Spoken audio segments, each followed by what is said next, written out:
Welcome to Dollar Theater, the series where I talk about movies that I find haunting my local dollar store. I find that there's an overabundance of these low-budget horror films on the shelves, and who else is gonna sift through those other than yours truly? So today we're covering one of those low-budget horror films. We're talking about the salacious, the bloody, the possibly even endangered Pandamonium. Pandamonium was written and directed by M.J. Dixon, yet another British director. Dixon has a penchant for horror films. He's directed close to a dozen horror features so far, and countless shorts. While I can't speak to the quality of those films, the size of his body of work is rather impressive.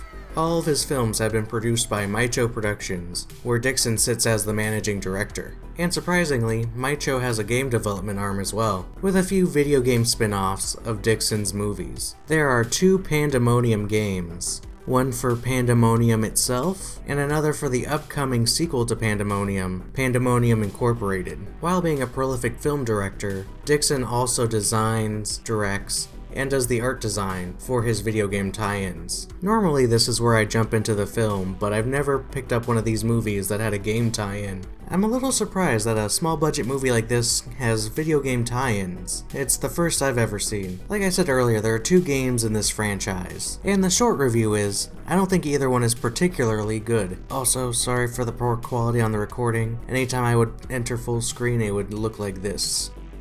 Both of the titles are pixel art platformers that take place in the principal location of the film, Kilmore and Percival Law Office. This is where you run, jump, and slice your way through some poorly constructed levels and some poor attempt at jokes. The first game is particularly bad because you can just get locked into insta-death states constantly, which was a big frustration while playing the game. I'll admit the game has a sense of humor, I just didn't find it very funny, where you slice up coke monsters throughout the office. And the icing on the cake is the game costs £3 British.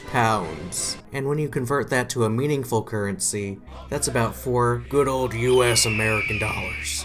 Which is about 4 times more than I spent on the Pandamonium film itself. The sequel game, Holiday Hellraiser, is a lot better. It's free for starters, and I didn't run into any insta-death states in my playtime. It even has a second character, a rabbit. It's not a terrible game, it's fine. I guess if you just need more panda slaughter in your life, you could probably do a lot worse. Now that I've briefly touched on these games, now let's see if the film that it's based on can impress me more than the game titles. Pandamonium is a good old-fashioned slasher film with some comedy thrown in just for a little extra spice. The opening of the film starts with an exotic dancer entering someone's home, where she finds the likely homeowner tied up and gagged. The evening's entertainment just shrugged it off and just thought the client was a little kinky or something and continued to do her work. I play hard. And she came in with the sexiest outfit I could think of. A construction worker. I mean, how can you not look at those hard hats and reflective vests and just... This sultry scene comes to a quick end though, when the most professional furry I've ever seen slinks out of the shadows. He must not have been a fan of her routine, because he immediately stabs her, and then kills the man tied up, and then leaving with a cheeky one-liner. I hear that law is a cutthroat business. Just to give you a taste of what this film is going to be like. Then after the credits, we're brought to the main location of the film, Kilmore and Percival Law Office. Get it? Kilmore in a slasher film. You get it, right? Good. This is where we meet the main girl of the film, Ariel, on her first day in the office. She's a new assistant working on the 3rd floor, and this is where we meet the main lad of the film, Damien. Damien having all the worst vibes. He sexually harasses so hard he makes Harvey Weinstein blush. You certainly got dancer's legs. Relax. It's a compliment. Welcome to Kilmore and Percival Legs. Giving our main character the nickname Legs, which is used more often than her real name throughout the film. This is also where we get a hint about Leg's past, where she worked as a stripper before working at Percival and Kilmore. I guess some ladies really do strip to pay their way through law school. Who knew? Now we also get introduced to the class system in the law office. Apparently the It Boys are on level 6, where Damien and his lads work, and everyone underneath is just their bitches, I guess? Well, except for the president or CEO or chief lawyer of the firm, who Damien pretty much offers special favors to for a promotion. This promotion being for the partner that mysteriously ended up getting murdered in the first scene of the film. But after the big lawyer man told Damien he'd have to think about the promotion, and that he'd be considering all the boys on floor 6, Damien returns to the Cosby room on said floor, where he tells his boys nothing about the meeting that went on, and instead decides to throw a party with some adult entertainment, if you catch my drift. These law offices are wild. It almost sounds like working for Activision Blizzard or something.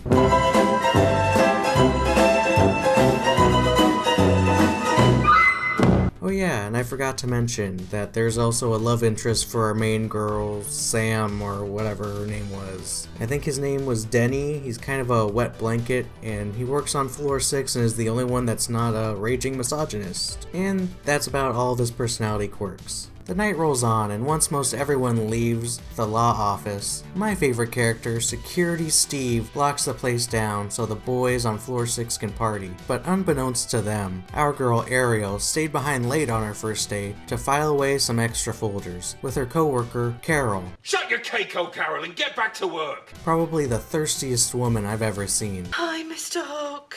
Now, where is my sexy man? She wants nothing more than to jump Damien's bones. And how can you blame her? He's such a dreamboat. The festivities begin on floor 6, and it was heartbreaking for both Security Stan and Carol that they weren't invited, but they both found a solution. Sometimes I like to watch them on the security cameras. Hey, let's see how this party's getting on. And while Security Sean was watching on the monitors, someone just slinks into the building and goes up the elevator. NANI?! It was Panda Mask all along. Oh my god! And here's where the movie starts to kick it into gear. Panda Mask kills Security Shane. Sometimes I just lose control. And takes his key card and puts the building into lockdown. And then he just starts picking people off one by one, while dropping some real hilarious one-liners.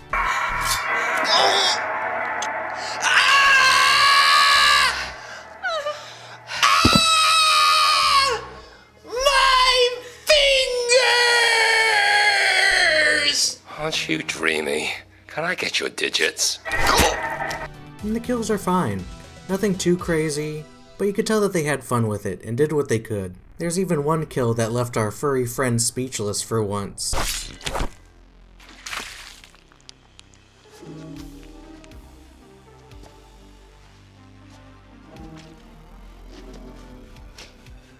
You cut me dick off!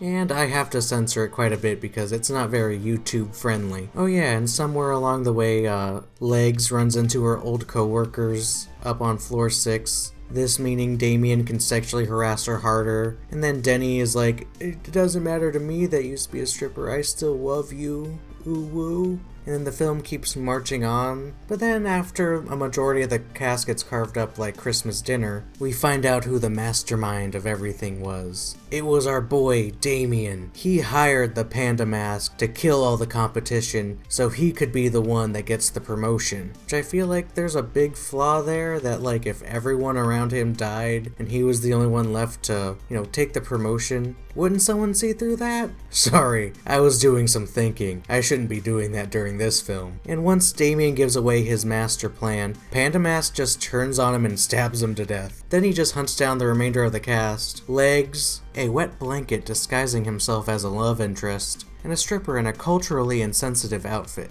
And once Panda Mask takes care of that plank of wood with the frowny face, and the last member of the village people, our main character gears up for one last fight. She just grabs a bunch of shit from the lost and found in her office. Honestly, some pretty good finds with those leather boots and leather vest. The two fight across the office. They even have one of those, you beat him, oh no you don't, trope moments, until they make it into the elevator.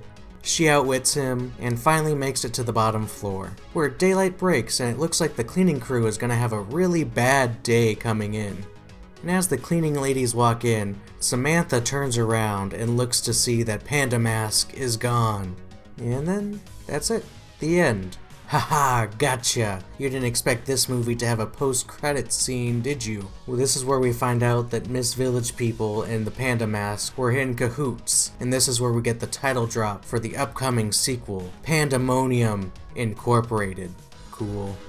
I have some weird mixed feelings about this film. I've seen some real trash reviewing stuff for this channel, and this simultaneously belongs next to them and also really doesn't. The acting wasn't great, but it also wasn't terrible. The set was fairly drab and uninteresting, but for a low-budget feature, what can you expect? There's also some just big mistakes on a filmmaking side that are honestly pretty easy to fix in post.